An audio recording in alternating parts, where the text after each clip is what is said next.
So if teeth are harder than steel, they must also be harder than bone. And if they're harder than bone, then why does your jaw, which is made of bone, not crumble under all that pressure? There's a bit of tissue called the periodontal ligament, or PDL, around your teeth under your gums.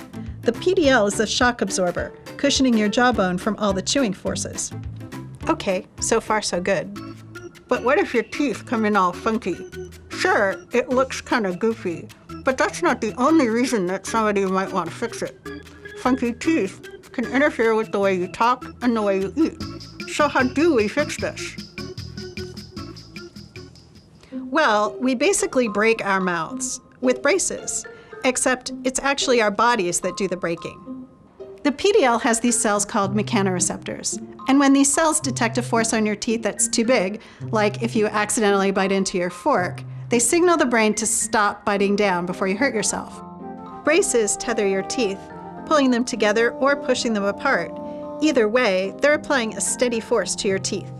And when mechanoreceptors in the PDL sense this kind of smaller but sustained force, they signal cells called osteoclasts to the area, which spew out acid and proteins to dissolve parts of your jawbone.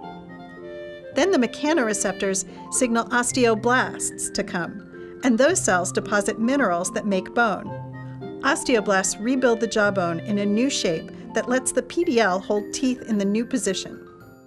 So braces basically force your body to dissolve itself and then rebuild itself according to their evil whims. Sounds barbaric, right?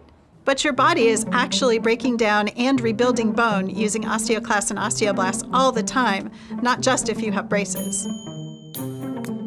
Bone remodeling is just the way our body grows.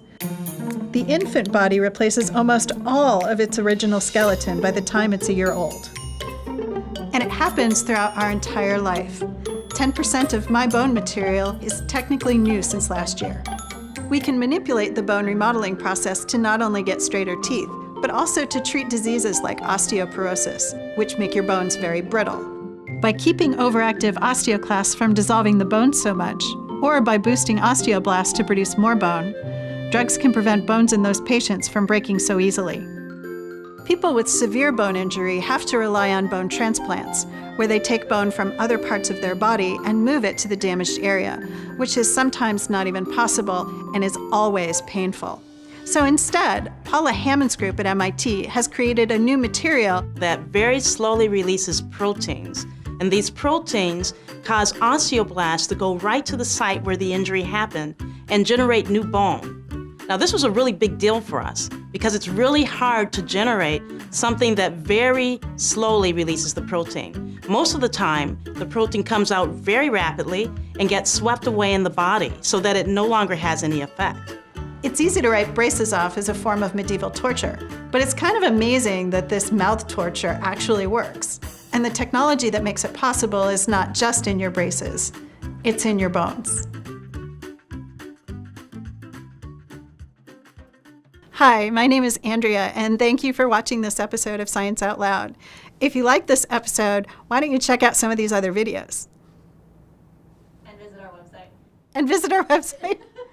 They're separate things.